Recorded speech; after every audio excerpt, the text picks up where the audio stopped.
What to do when an employee asks for a raise? What do you do? I got the answer for that question right here, right now, on this episode of The Inside BS Show.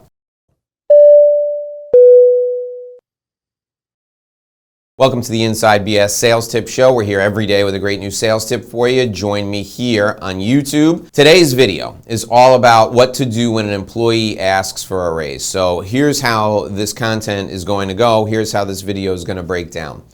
The first thing we're going to do is we're going to look at each situation. When an employee asks for a raise, we're going to look at the situation independently. So the first thing we're going to talk about is the pre-work, the things you need to do before you sit down with the employee and have a conversation. You got to do this pre-work, really important. The second thing we're going to talk about in this video is what you're listening for.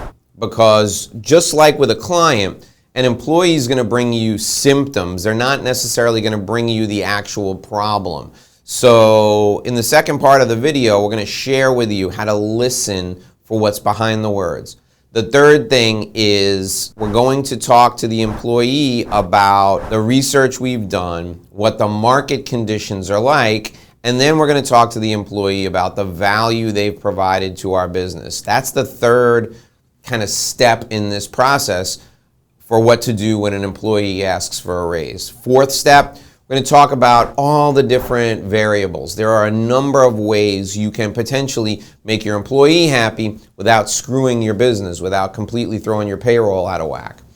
The fifth thing we're going to discuss in our video today is what to do with base salary and how to make sure you're not setting a precedent for future people to come to you, future employees to come to you and ask for more money. And then the sixth thing is we're going to talk about how to customize your offer to an employee and give them options so that you don't end up going back and forth in some negotiation. And then at the end of our time together, I'm going to share with you something you should never ever do. The one thing that will absolutely crush your business and have your employees holding you hostage forever. That's the one thing that you should never do. I'm going to share that at the end of the video. So that's how this video is going to break down. Thanks for joining me today, and we're going to dive right into our content right now. So first and foremost, what's the first thing you do when an employee asks for a raise? Well, you've got to do some research. I call this pre-work. What you're going to do is you're going to make sure that you know exactly what's going on in the market that you work in. My experience is that when an employee comes to the owner of a business, or they come to the owner of a professional firm, or they come to the manager and they say, you know, Mr. Smith, I think I deserve more money. The employees who are really good will make a case to the owner. They'll make an economic case to the owner as to why they deserve more money. They'll pitch the owner on what they think they're worth, and they'll have some supporting documentation. Now, if somebody comes to you and they don't have supporting documentation and they just want more money, I don't think you should just discard this first step, the pre-work step. So this is important regardless of whether the employee is thoroughly prepared or not. Because here's what you're doing. If somebody comes to you and asks for more money, you need to take them seriously regardless of whether they're the worst employee you have or they're the best employee you have. And you need to follow the process that I'm outlining because you want to have a reputation as being somebody who's fair, but also someone who's thorough. And you want it to get back to the rest of the people who work for you that you take employee pay as seriously as you take the fees that your clients pay you. So you got to do some pre-work. What does that look like? The first thing you're going to do is you're going to do a market analysis. You're going to go out to the competitive market, other people who do what you do, and you're going to look and see what folks are paying. Now, you should do this at least once a year anyway, and let me break down for you what this looks like. Let's say you're a lawyer and you're a real estate lawyer. You have 3 paralegals working for you. You need to go and find out what paralegals are being paid in huge firms, in the biggest firms, paralegals who work in real estate. You need to find out what paralegals make in mid-sized firms, and you need to find out what paralegals make in sole practitioner firms. You need to survey the 3 levels of the market. And that will create, and you need to find at least 3 examples in all 3 categories.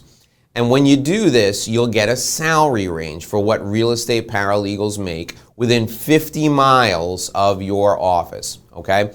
And the reason I'm telling you 50 miles, that's about an hour drive for anybody. So if somebody's commuting to work with you now, 50 miles is an hour drive from where you are.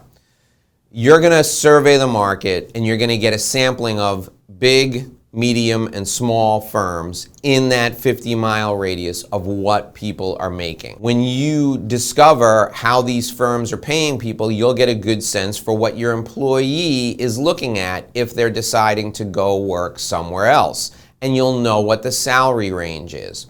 Then in your company, you want to make sure that your compensation package is in the top 15% of that salary range. Now, I said compensation package. I didn't say base salary. So we'll talk about that in just 1 second. So you're going to look at the market 50 miles from where your office is located, and you're going to determine what big firms are paying, medium-sized firms, and small firms. Now, I use the example of a real estate paralegal.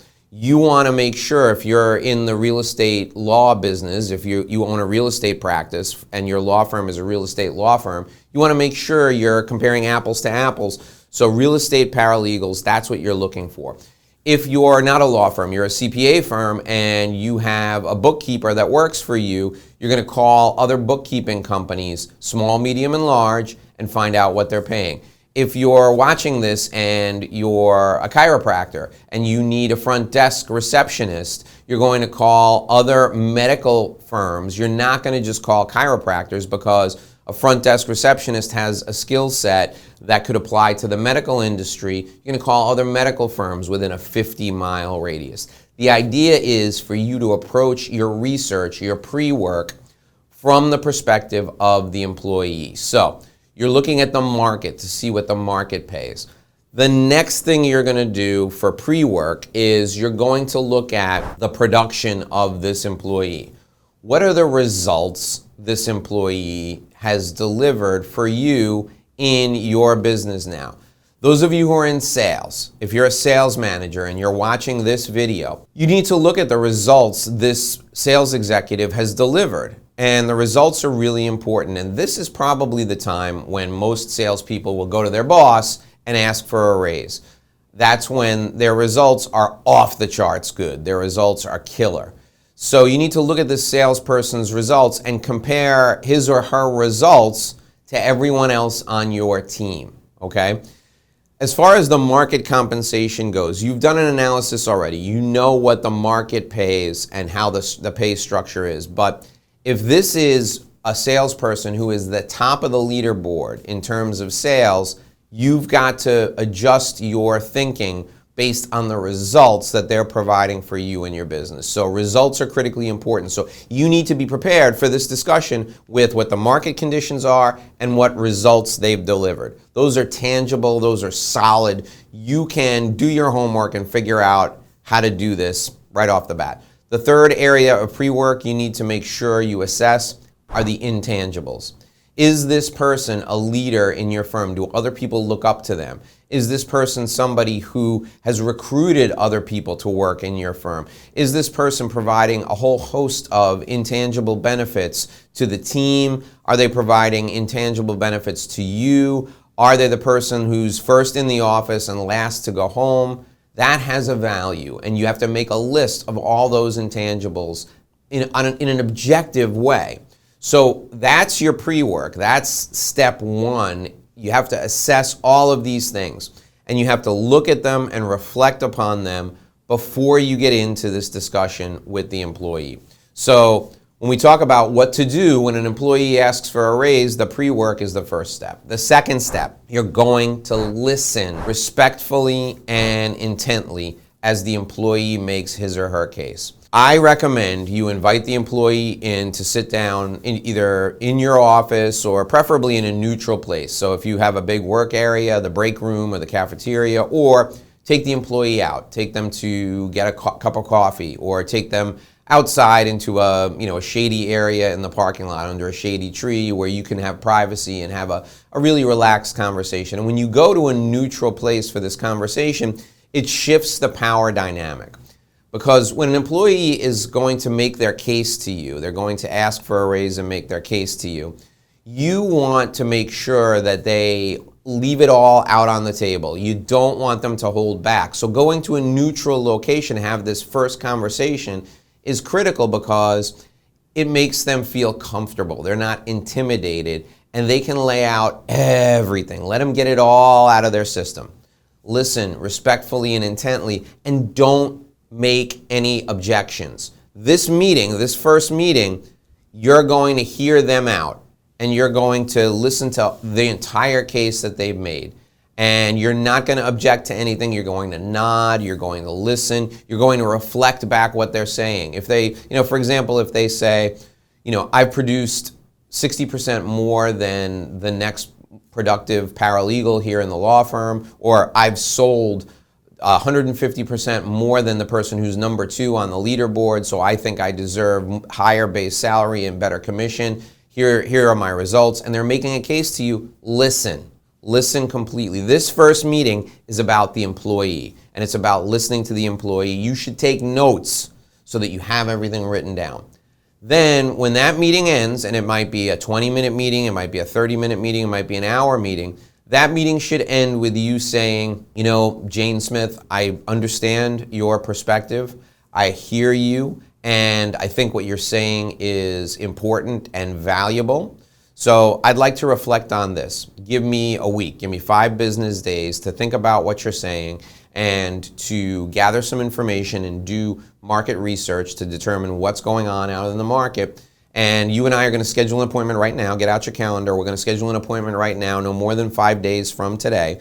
And we're going to meet and I will share with you my thoughts on this subject. So you're not addressing anything they've said. You've just listened in that first meeting. And then you're going to go away and you're going to reflect on what they've said. The reason I want you to give them at least 3 to 5 business days before you follow up is because it shows respect for their position and it shows that you're taking them seriously. Now, during this 3-day window or 5-day window before you meet with them for the second time, you're going to go back and go over all of your research. And you're going to compare your research to what they've told you, okay?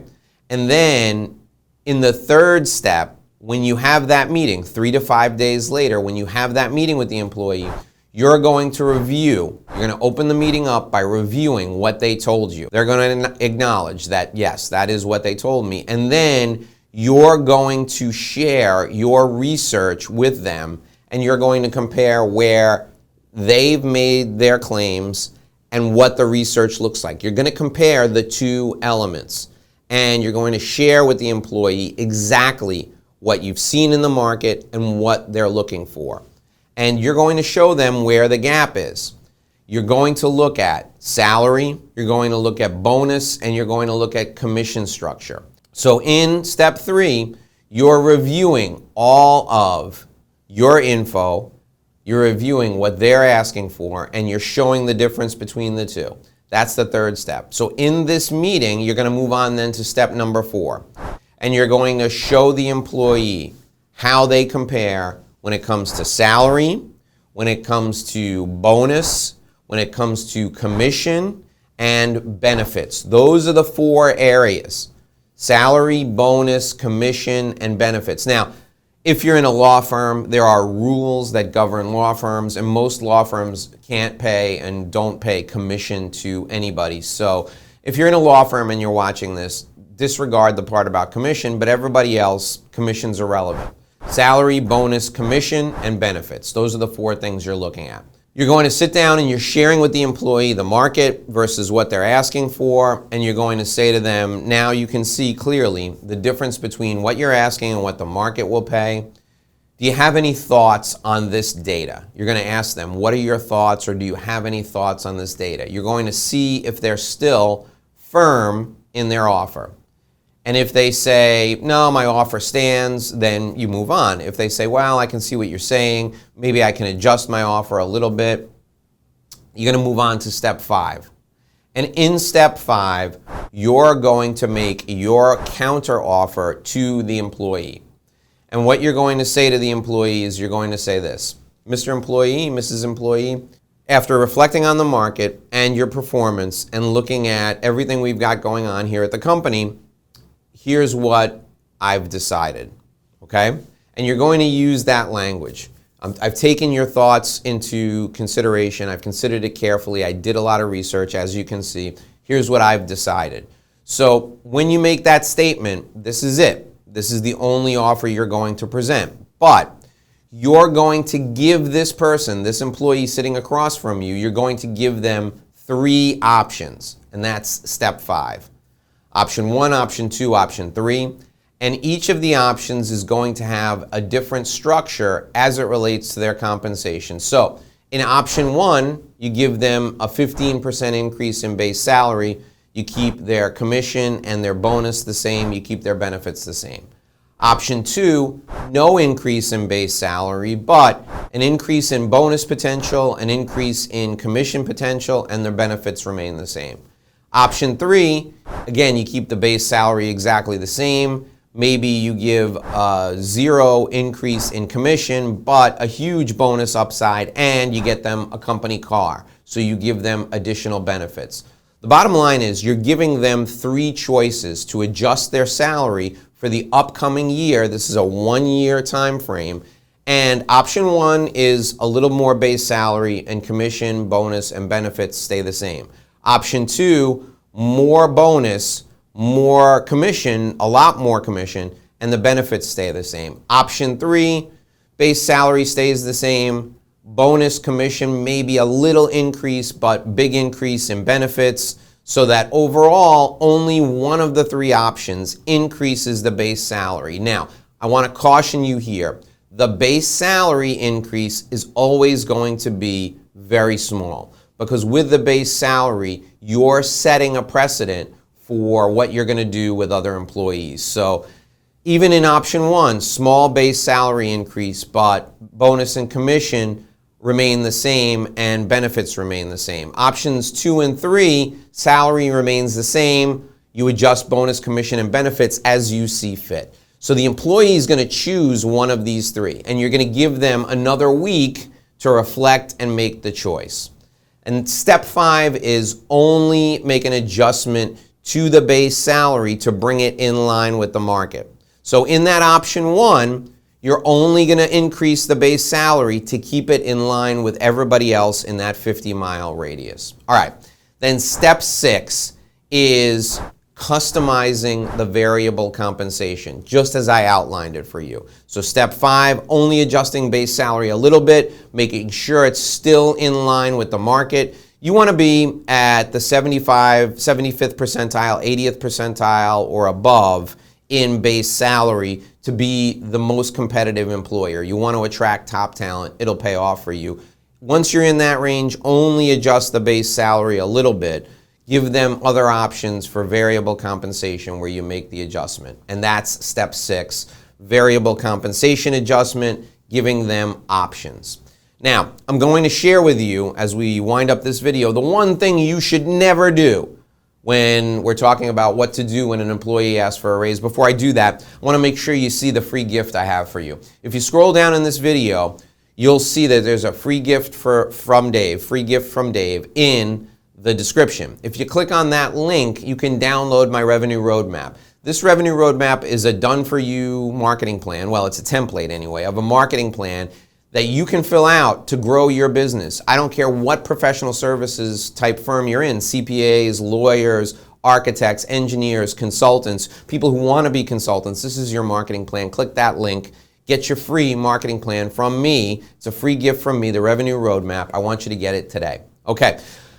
Now we're going to talk about the one thing you should never do. Never, ever, ever give in to a threat from an employee. The employee says, you got to give me this raise or I'm going to leave. Your response is, well, I'm sorry that you feel that way, but if you feel that strongly, you should leave.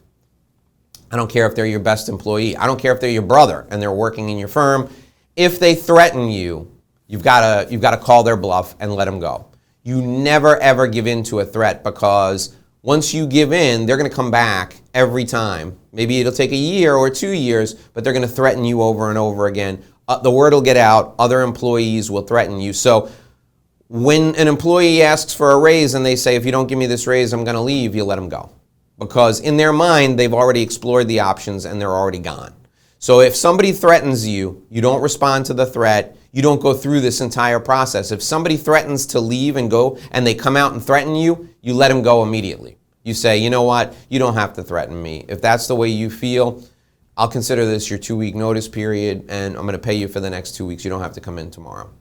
Once you do that with one employee, you will never be threatened again. So do not respond to threats. Never give in to a threat. If somebody threatens you, my advice is to cut them loose, even if they're your best employee, even if they're your brother. This is what to do when an employee asks for a raise. Be sure and subscribe. If you like the content, hit thumbs up. Leave me a note in the comments what you want to hear more of. That's where this question came from. It came from somebody asking me in the comments, what do I do when an employee asks for a raise? I'll see you right back here again tomorrow. Until then, my name is Dave Lorenzo. This is the Inside BS Show. Here's hoping you make a great living and live a great life.